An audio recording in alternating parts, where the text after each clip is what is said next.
दोस्तों good afternoon. आशा करता हूँ आप लोग सब अच्छे होंगे। एक सब्सक्राइबर का रिक्वेस्ट आया था कि पीएनबी पंजाब नेशनल बैंक के ऊपर डिटेल वीडियो बनाने के लिए।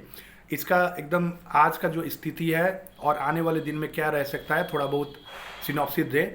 मेरे जितने भी वीडियोज़ है सारे नॉलेजेबल वीडियो है, कोई बाई और सेल रिकमेंडेशन वीडियो नहीं है। नॉलेज लेने के बाद, इंफॉर्मेशन लेने के बाद आप खुद भी डिसीजन कर सकते हैं और अपने ब्रोकर और कंसल्टेंट को से भी सलाह ले सकते हैं। ये बस मेरे स्टडी और एक एनालिसिस मैं आपको प्रेजेंट करता हूँ जो कि आपको एक हेल्प दे, एक वे आउट दे कि करना क्या है आगे। तो आइए जानते हैं पंजाब नेशनल बैंक के विषय में बिना देरी किए। अभी तक आपने मेरा चैनल को सब्सक्राइब नहीं किया है तो सब्सक्राइब कर दीजिएगा। मैं मेहनत कर रहा हूँ आप लोग के लिए, आप लोग को नॉलेज बढ़ाने के लिए। और वीडियो पसंद आया तो लास्ट में लाइक और शेयर जरूर कर दीजिएगा। आइए शुरू करते हैं। कुछ डाटा मैंने नोट किया है तो आज मैं थोड़ा डाटा देख के, क्योंकि काफ़ी सारे डाटा हैं, तो डाटा देख के एनालिसिस करते हैं कि पंजाब नेशनल बैंक का स्थिति क्या है अभी के सिनेरियो में और आगे क्या हो सकता है। पंजाब नेशनल बैंक इस्टेब्लिश हुआ था 1894 में, 1894 में, as a government public sector bank. तो गवर्नमेंट पब्लिक सेक्टर बैंक के हिसाब से जो इस्टेब्लिश हुआ था 1894 में, उसी के स्टेटस में अभी तक ये चल रहा है। गवर्नमेंट पब्लिक सेक्टर बैंक ही है और ये इंडिया का सेकेंड लार्जेस्ट बैंक भी है। पब्लिक सेक्टर बैंक में सेकेंड लार्जेस्ट बैंक है और इसका जो टोटल कस्टमर बेस है वो है 18 करोड़ 180 मिलियन। तो आइए अब जानते हैं, थोड़ा बहुत सिनॉप्सिस मैंने दिया आपको, हिस्ट्रिकल सिनॉप्सिस।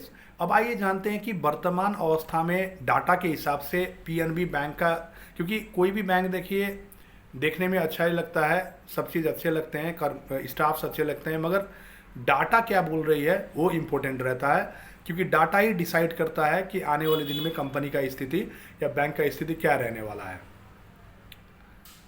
तो आइए शुरू करते हैं। पहले शुरू में कैपिटल स्ट्रक्चर से। तो कैपिटल स्ट्रक्चर में जो पीएनबी बैंक का है एक मिक्स्ड स्ट्रक्चर है, जिसमें गवर्नमेंट का, आपका एफआईआई वालों का और डीआईए वालों को, सबका पार्टिसिपेशन है कैपिटल स्ट्रक्चर में।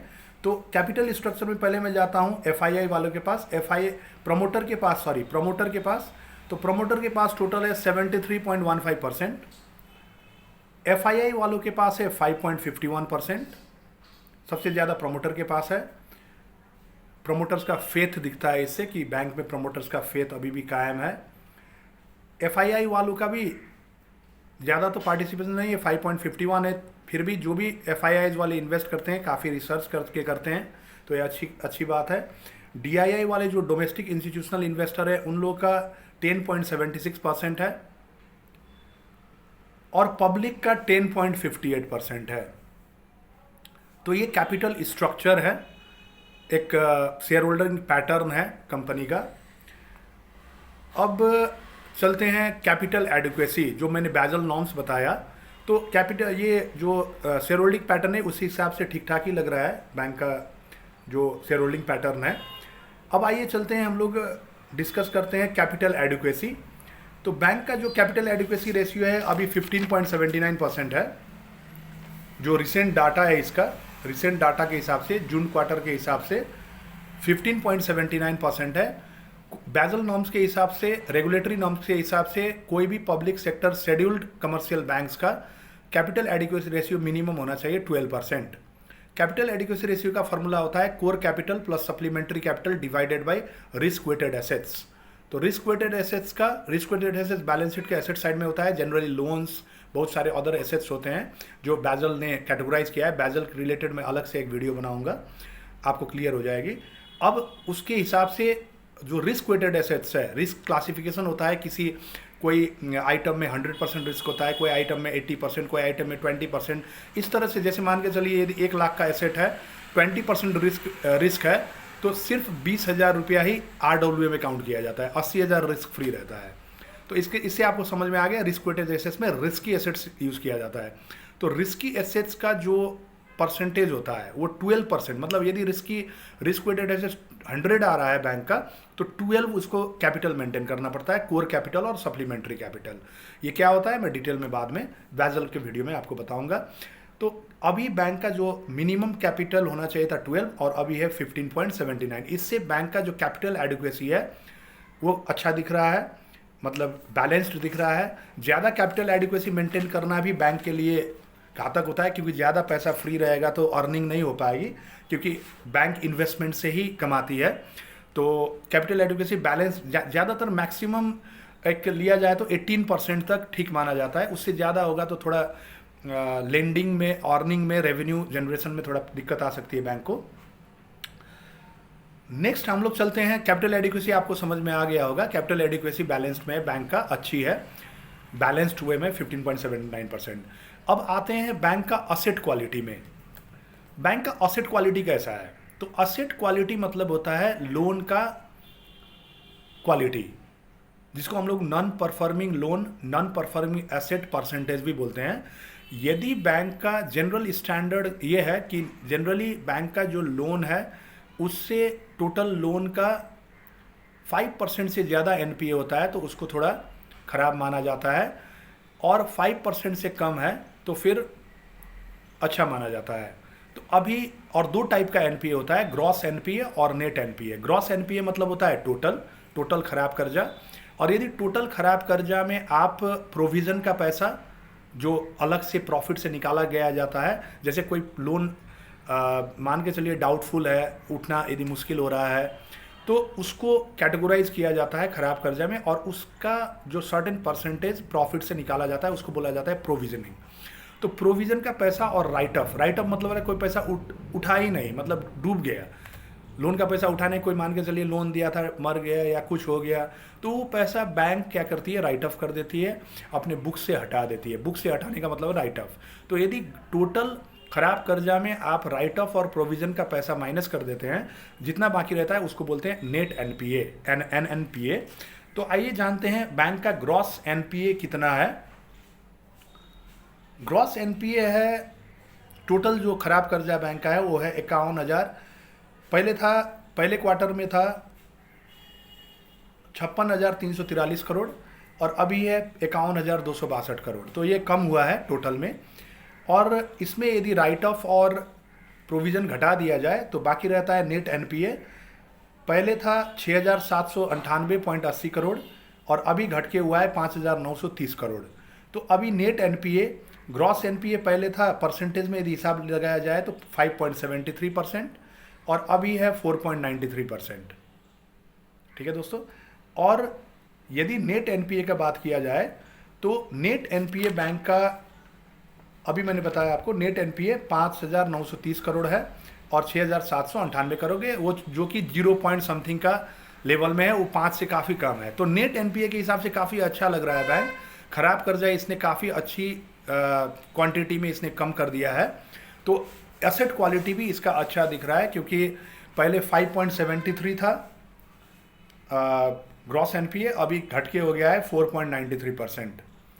तो 5 से नीचे अच्छा माना जाता है। तो एसेट क्वालिटी के हिसाब से भी बैंक अच्छा लग रहा है, कैपिटल एडिक्वेसी के लिए भी अच्छा हिसाब से भी अच्छा लग रहा है। अब आते हैं, और एनपीए किसको कहा जाता है? जब लोन का जो मैच्योरिटी है, लोन का जो डेट है वो 90 डेज से यदि क्रॉस कर जाता है तो उसको खराब कर्जा में कैटेगराइज किया जाता है बैंक द्वारा, और उसके ऊपर प्रोविजनिंग बहुत सारे चीज़ें बैंक को करनी पड़ती है। इसलिए रिकवरी एजेंट सब रिकवरी प्रोसेसेस काफ़ी हार्श होते हैं बैंक के, ताकि बैंक का जो प्रोविजनिंग हो वो कम हो, प्रॉफिट से कम पैसा निकालना पड़े। अब आते हैं दोस्तों, अर्निंग देखते हैं बैंक का। तो अर्निंग, ये क्वार्टर में अर्निंग जो है बैंक का इनकम बढ़ा है, 32,166 करोड़ करेंट इनकम है, और पहले साल का सेम क्वार्टर में था 28,579 करोड़ का। तो एक साल में ये काफ़ी अच्छा ग्रोथ किया है, लगभग 4,000 करोड़ का ग्रोथ किया है इसने अपने रेवेन्यू में। अब ये रेवेन्यू में जो ग्रोथ हुआ है इसमें भी बहुत सारे फैक्टर्स होते हैं। कोई जैसे बैड लोन भी रिकवर हुआ अमाउंट भी होता है जो कि इरेगुलर होता है। जिसको रेगुलर प्रॉफिट में काउंट नहीं किया जाता है, वो सेकेंडरी पार्ट है, मगर अभी फ़िलहाल रेवेन्यू ग्रोथ अच्छा दिख रहा है। अब आइए जानते हैं, एक तो हम लोग पता कर लिए कि कैपिटल, देखिए आरबीआई भी, रिजर्व बैंक ऑफ इंडिया भी बैंकों का क्या देखती है, पहले शुरू में कैपिटल एडिक्वेसी देखती है, जो हम लोग देख चुके हैं पंजाब नेशनल बैंक का सही है। सेकंड देखती है एनपीए क्या है, एनपीए का स्थिति भी अच्छा है।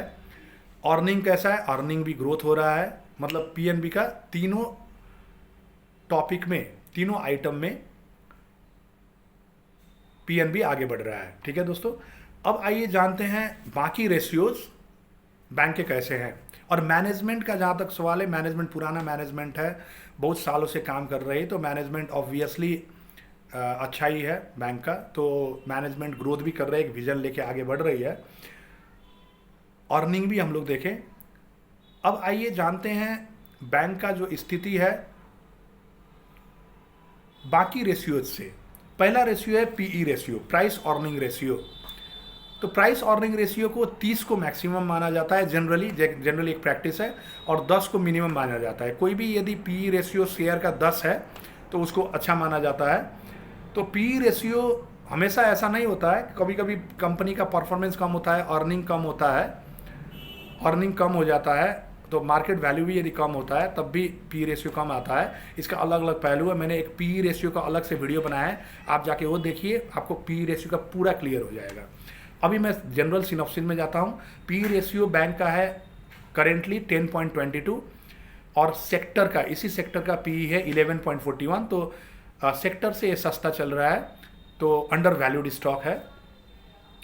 Second, price to book value ratio है 1.18, ये भी बैलेंस्ड है, मतलब बुक से ज़्यादा ऊपर नहीं है, ये 1.18 है।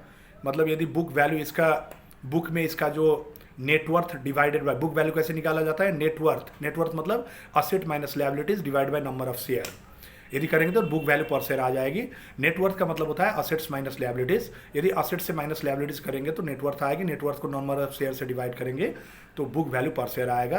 तो मार्केट प्राइस और बुक वैल्यू के जो डिफरेंस है वो ज़्यादा नहीं है, 1.18 टाइम्स ही है, तो अभी काफ़ी ग्रोथ करना बाकी है बैंक को।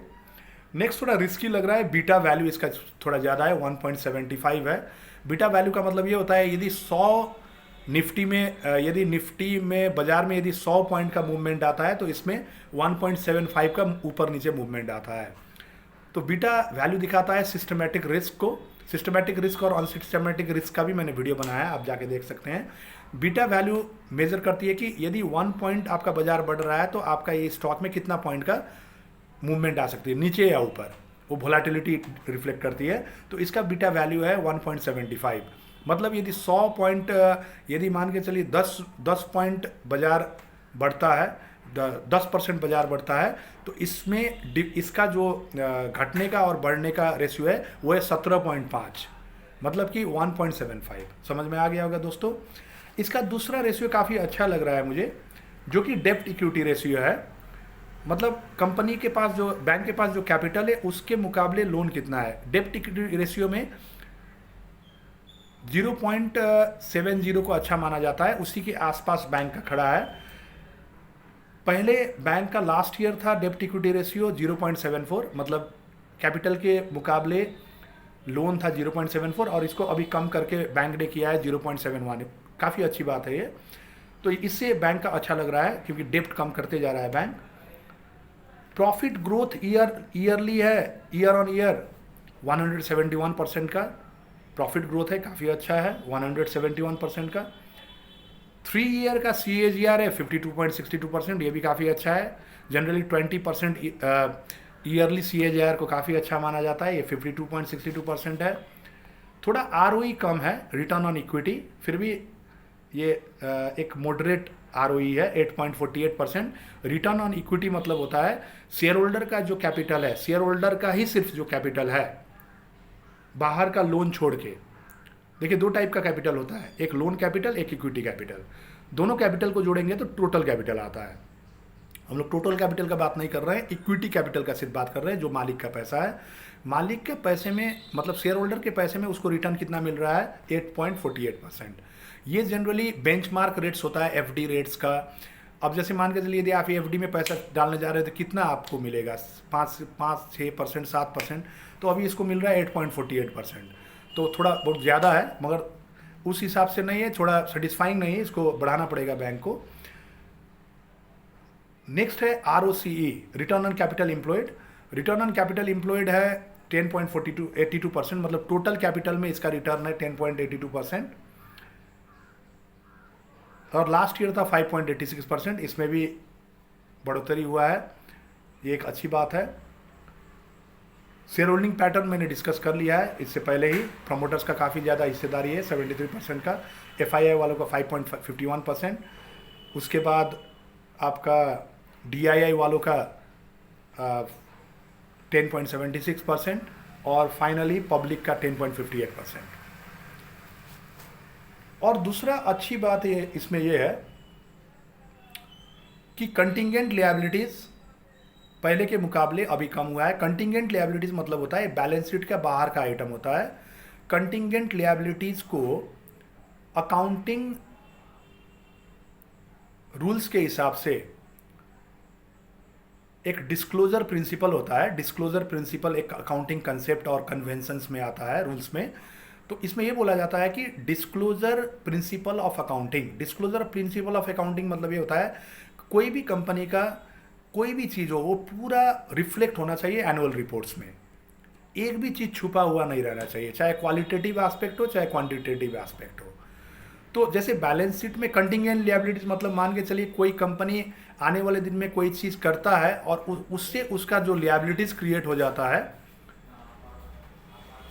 उसको बोलते हैं कंटिंजेंट लिएबिलिटीज। वो कोई ट्रांजैक्शन, वो इवेंट घटित नहीं हुआ है, मतलब वो ट्रांजैक्शन हुआ नहीं है अभी तक, मगर यदि आने वाले दिन में वो घटना घटता है तो लिएबिलिटीज बैंक को देना पड़ेगा। जैसे मान के चलिए बैंक गारंटीज हो गया, परफॉर्मेंस गारंटी हो गया, मान के चलिए काम नहीं हुआ तो बैंक को पैसा पे करना पड़ेगा। तो कंटिंजेंट लिएबिलिटीज भी बैलेंस शीट के नीचे शो किया जाता है। तो बैंक का कंटिंजेंट लिएबिलिटीज अभी है 22,24,540 करोड़ का, 22,24,540 करोड़ का, जो पहले के मुकाबले कम है। अब आइए जानते हैं, अभी इतना सुनने के बाद अब आते हैं हम लोग रैप अप करने के पोजीशन में। तो बैंक को यदि डिटेल एनालिसिस किया जाए तो बैंक का अभी का स्थिति कोई ख़राब स्थिति नहीं है। बैंक का अभी मैंने कैश फ्लो स्टेटमेंट जब देखा, कैश फ्लो स्टेटमेंट में बैंक का जो नेट कैश फ्लो है,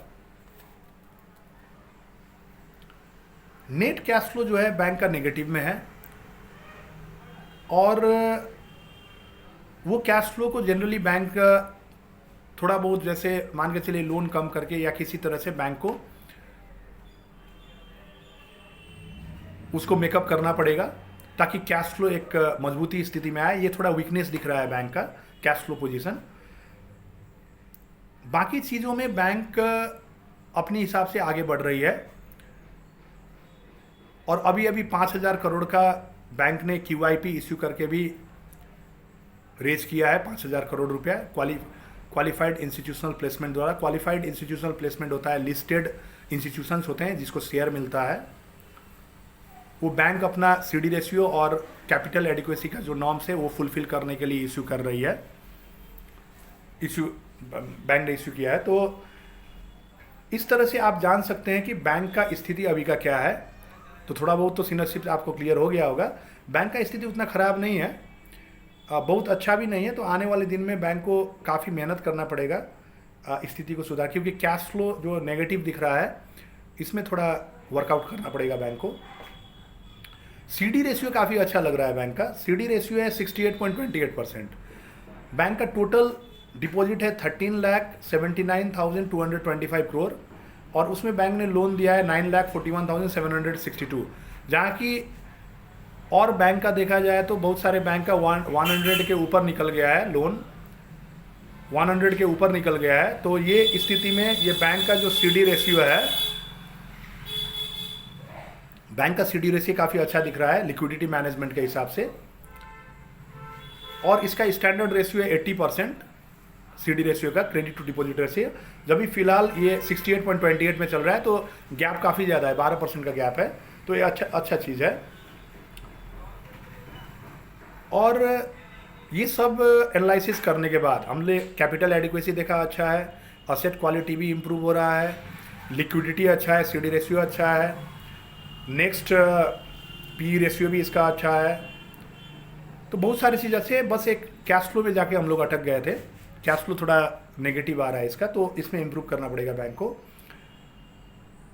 अब आइए जानते हैं कि ये सारे चीज़ जानने के बाद अब हम लोग इसको रैपअप करते हैं। स्ट्रेंथ वीकनेसेस, उसके बाद में थोड़ा ये फंडामेंटल्स है बैंक का, उसके बाद में टेक्निकल्स में आऊँगा, उसके बाद थोड़ा बहुत सेंटिमेंटल आइडिया दूंगा आपको। तो अब स्ट्रेंथ देखते हैं, बैंक का स्ट्रेंथ कंक्लूड करते हैं। पहला, मैनेजमेंट अच्छा है, गुड मैनेजमेंट। नंबर 2 स्ट्रेंथ है, इनफ CAR है, कैपिटल एडिक्वेसी रेशियो इनफ है बैंक का। गवर्नमेंट बैंकिंग एंटिटी है, सेफ्टी है, आप डिपॉजिट कर सकते हैं ये बैंक में, गवर्नमेंट बैंकिंग है, स्ट्रेंथ है बैंक का। बैंक डिपॉजिट मार्केटिंग इजीली कर सकती है ये बोल के। नेक्स्ट, मिक्स्ड कैपिटल स्ट्रक्चर है, कैपिटल स्ट्रक्चर में बहुत सारे FIIs वाले भी है, DIs वाले, पब्लिक है, प्रमोटर्स हैं, तो काफ़ी अच्छा कैपिटल स्ट्रक्चर का मिक्सिंग है। नेक्स्ट स्ट्रेंथ है, टेक्नोलॉजी को एडवांस धीरे धीरे कर रही है, बहुत सारे चीज़ डिजिटलाइज हो गए हैं, ऑटोमेशन में जा रही कंपनी। 7th स्ट्रेंथ है, CD रेशियो काफ़ी अच्छा मेंटेन करके रखा है बैंक ने। स्ट्रेंथ के बाद आते हैं हम लोग वीकनेसेस, ये हम लोग कर रहे हैं SWOT एनालिसिस, SWOT, SWOT। अब वीकनेसेस में आते हैं। बैंक का वीकनेसेस में पहला, NPA काफ़ी ज़्यादा है, भले कम कर रही है मगर NPA 52,000 करोड़ का NPA, 51,000 करोड़ का NPA कम नहीं होता है, इसको बैंक को ध्यान देना पड़ेगा, बैंक को कम करना पड़ेगा। भले नेट NPA कम है मगर प्रोविजनिंग और जो राइट ऑफ का पैसा है, राइट ऑफ किया हुआ पैसा भी वो एक्चुअली लोन का ही पैसा था, तो ये सब चीज़ें बैंक को सोचना होगा, ये वीकनेस है बैंक का।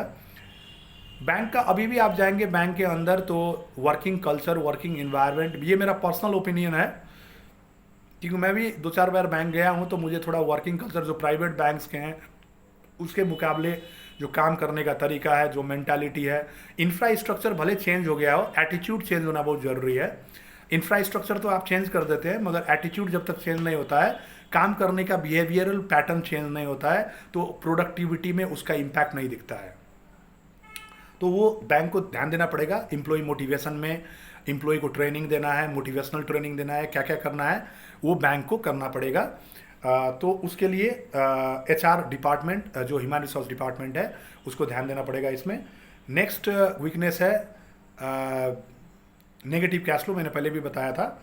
जो नेट कैश फ्लो है वो है 25,928 करोड़ का, 25,928 करोड़ का नेट माइनस में है। कैश फ्लो स्टेटमेंट में आप जब जाएंगे तो 25,928 का नेट माइनस में दिखेगा। इसमें 3 टाइप के कैश फ्लो आते हैं, cash flow from operating activity, cash flow from financing activity, cash flow from investing activities. तो तीनों को यदि जोड़ेंगे तो कुल माइनस में ही दिख रहा है। ये मार्च 2024 का डाटा मैं आपको बता रहा हूँ। तो इसमें थोड़ा इम्प्रूवमेंट बैंक को करना पड़ेगा। तो दोस्तों यहाँ तक तो आपको क्लियर हो गया होगा, स्ट्रेंथ और वीकनेसेस बैंक का इंटरनल साइड होता है, इंटरनल फैक्टर से जनरेट होता है, मैन, मनी, मशीन, मटेरियल और मेथड। तो मैन, मनी, मशीन, मटेरियल और मेथड के हिसाब से ये स्ट्रेंथ और वीकनेसेस बैंक का आ रहा है। अब आइए जानते हैं अपॉर्चुनिटी और थ्रेट्स। अपॉर्चुनिटी और थ्रेट्स हमेशा एक्सटर्नल इन्वायरमेंट से आता है, पेस्ट से, political, legal, economic, socio cultural और टेक्नोलॉजिकल।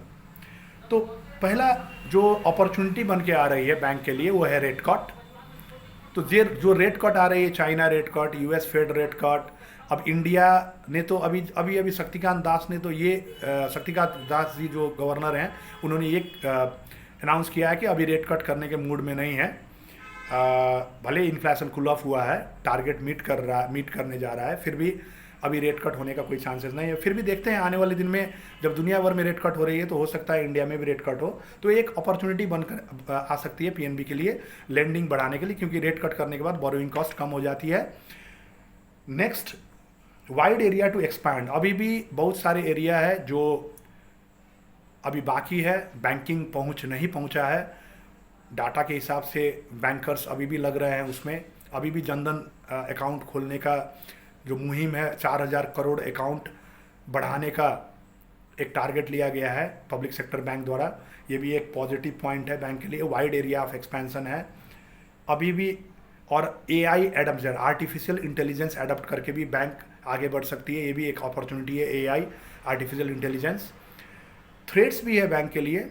अभी अभी ब्रेटन वुड कमेटी का जो कॉन्फ्रेंस हुआ था सिंगापुर में, शक्तिकांत दास जी ने बताया था कि ग्लोबली कमर्शियल रियल इस्टेट और बैंकिंग में प्रॉब्लम आने वाली है, तो एक थ्रेड बन के आ रहा है। देखते हैं आने वाले दिन में कितना, क्योंकि अराउंड 14% जो लोन एक्सपोजर है इंडिया का वो रियल इस्टेट सेक्टर में है। तो रियल इस्टेट में प्रॉब्लम आएगा तो डेफिनेटली, और ये कमर्शियल रियल इस्टेट का बात कर रहे हैं, रेजिडेंशियल नहीं, कमर्शियल रियल इस्टेट में प्रॉब्लम आ सकती है। तो इससे बैंक का काफ़ी अच्छा खासा पैसा ब्लॉक हो सकता है। ये एक वार्निंग सिग्नल है गवर्नर द्वारा। अभी अभी जो 10-15 दिन पहले जो सिंगापुर में मीटिंग हुआ था ब्रेटन वुड्स कमेटी का, उसमें उन्होंने ये चीज़ बताया था। तो ये थ्रेट्स बन के आ रहा है। नेक्स्ट है डिपॉजिट चैलेंजेस। अभी जैसे सीडी रेशियो का मामला चल रहा है, सीडी रेशियो तो भले बैंक का ठीक है, मगर ओवरऑली सीडी रेशियो का, तो अभी बैंक को अपना सीडी रेशियो मेंटेन रखना एक चैलेंज होगा। ये एक चैलेंज के रूप में आएगा, क्योंकि डिपॉजिट बैंक से निकल रही है। आने वाले दिन में यदि डिपॉजिट्स निकलते हैं और वो पैसा यदि म्यूचुअल फंड और अन्य कोई सेक्टर में जाता है जहाँ पे ज़्यादा रिटर्न है, तो डेफिनेटली बैंक को एक सीडी रेशियो मेंटेन करने में दिक्कत आ सकती है। इस विषय में बैंक को ध्यान देना होगा। तो ओवरऑली देखा जाए तो मेरे हिसाब से, मेरा अपना पर्सनल ओपिनियन है, बैंक 80% एकदम सही हालत में है, 20% थोड़ा गड़बड़ है। परसेंटेज में यदि ये परसेंटेज नहीं लगाया जा सकता है, मगर एक जनरल सिनॉप्सिस से मैं बता रहा हूँ कि 80% बैंक का हालत ठीक है, बैंक का पॉजिटिव एस्पेक्ट 80% है, और 20% जो है, जैसे नेगेटिव कैश फ्लो हो गया, चैलेंजेस हो गए हैं, ये 20% में मैं देख पा रहा हूँ। अब आ जाइए, बहुत सारे लोग, ये देखिए मैंने पहले भी बताया, ये कोई बाई और सेल रिकमेंडेशन नहीं है, ये एक जनरल आइडिया मैंने आपको दिया। आप अपने ब्रोकर और कंसल्टेंट से सलाह कर सकते हैं बैंक के विषय में। और देखिए, कोई भी बैंक का शेयर प्राइस तब बढ़ता है, बैंक सिर्फ नहीं, कोई भी कंपनी का, जब उसका रेवेन्यू बढ़ता है, प्रॉफिट बढ़ता है। इतना चीज़ आप नोट करके रखिएगा। जब कोई, जैसे मान के चलिए आप कोई बिजनेस कर रहे हैं, आपका प्रॉफिट बढ़ रहा है, तो डेफिनेटली आपका कंपनी का वैल्यू भी बढ़ेगा, वैल्यूएशन भी बढ़ेगा। कंपनी का वैल्यूएशन मतलब क्या होता है? Asset minus liabilities. तो यदि आपका प्रॉफिट बढ़ेगा तो डेफिनेटली एसेट का वैल्यू बढ़ते जाएगा।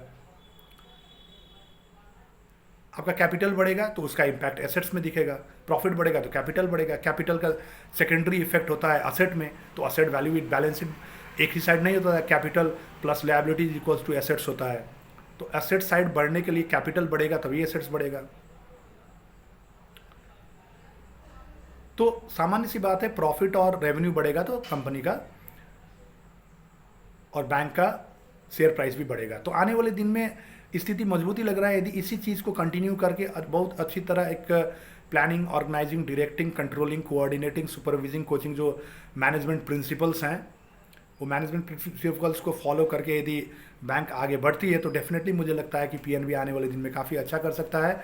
रिसोर्सेज काफ़ी अच्छे हैं बैंक के पास रिसोर्सेज का कोई कमी नहीं है, गवर्नमेंट बैकिंग है। अब आइए, ये तो था फंडामेंटल्स। आशा करता हूँ फंडामेंटल्स बताने में मैंने कुछ हद तक प्रयास किया है। नेक्स्ट आते हैं टेक्निकल्स में। टेक्निकल्स में अभी जो प्राइस चल रहा है उस हिसाब से पहला रेसिस्टेंस है 110.41 का, नोट कर लिया जाए, और दूसरा रेसिस्टेंस है 115 रुपया 26 पैसे का, और नीचे सपोर्ट है 105 रुपया 51 पैसे का, और सेकंड सपोर्ट है 104 रुपया 26 पैसे का। तो ये नोट कर लीजिए, टेक्निकल लेवल्स हैं। यदि ये सपोर्ट ब्रेक करता है, यदि लॉन्ग टर्म इन्वेस्टर हैं तो डेफिनेटली वो लोग एग्जिट नहीं होते हैं, क्योंकि नीचे जाता है तो बाई करके रखते हैं। यदि शॉर्ट टर्म ट्रेडर्स हैं तो ये लेवल को आप नोट कर सकते हैं, उसी हिसाब से आप अपना ट्रेड को प्लान कर सकते हैं। और सेंटिमेंटल न्यूज़ में मैंने बताया आपको, सेंटिमेंटल में न्यूज़ वगैरह आता है, तो सेंटिमेंट्स में जो बैंक का है चैलेंजेस है सेंटिमेंट्स में, क्योंकि आपका ब्रेटन वुड्स का मीटिंग का मैंने बताया, आरबीआई का जो एक रियल इस्टेट का प्रॉब्लम आने वाली है वो बैंक को इफेक्ट करेगी। पॉजिटिव भी है, पॉजिटिव सेंटीमेंट भी है रेट कट का।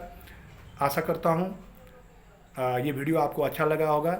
लाइक शेयर कर दीजिएगा, क्योंकि आप लोगों के नॉलेज बढ़ाने के लिए मैं मेहनत कर रहा हूँ, तो एक लाइक शेयर बनता है। और सब्सक्राइब ज़रूर कर दीजिएगा, क्योंकि ऐसे ही नॉलेजेबल वीडियो मैं आपके लिए लाता रहूँगा और आपका नॉलेज बढ़ाने में मैं भरपूर कोशिश करूँगा। Thank you all of you, have a nice day.